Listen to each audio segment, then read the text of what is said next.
আসসালামু আলাইকুম বন্ধুরা, সবাইকে সিস্টার্স কিচেনে স্বাগতম। আবার একটি নতুন রেসিপি নিয়ে আপনাদের মাঝে চলে এসেছি।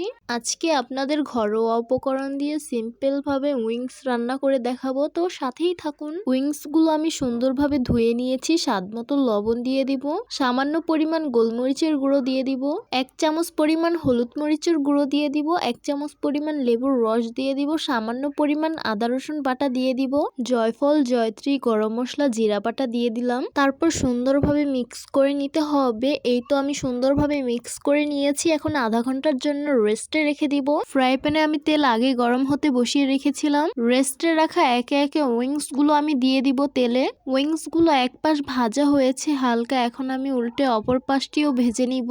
উইংস গুলো আমি এখানে কুক করব 99% আর 10% কুক করব না। সুন্দরভাবে কুক করে নিয়েছি। এখন তেল ঝরিয়ে একটি পাত্রে রেখে দিব।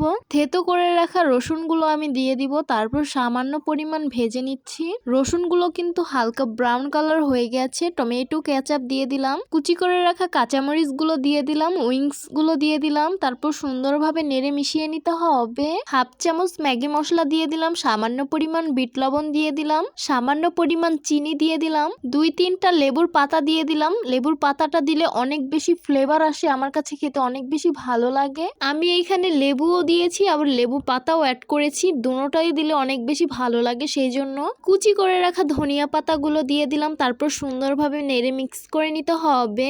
এটা কিন্তু এখন একদম রেডি, নামিয়ে সার্ভ করে নিব। এই তো সার্ভ করে নিলাম উইংস রান্না। দেখতে অনেক বেশি লোভনীয় লাগছে আর খেতে কিন্তু অনেক বেশি মজা হয়েছে। তো আপনারাও কিন্তু এইভাবে একদিন বাসায় ট্রাই করতে পারেন। এইভাবে কিন্তু বাচ্চাদের তৈরি করে দিলে বাচ্চারা খেতে অনেক বেশি পছন্দ করবে। তো আশা করছি আমার আজকের রেসিপি আপনাদের কাছে অনেক অনেক বেশি ভালো লাগবে। ভালো লেগে থাকলে আমার ইউটিউব চ্যানেলটি সাবস্ক্রাইব করবেন, আর যারা আমার ফেসবুক পেজ থেকে দেখছেন পেজটিকে ফলো করবেন। সবাই অনেক বেশি ভালো থাকবেন, সুস্থ থাকবেন আর সিস্টার্স কিচেনের সাথেই থাকবেন। আবারও কথা হবে কোনো নতুন ভিডিওতে। তাহলে আজকে এই পর্যন্তই। আল্লাহ হাফিজ।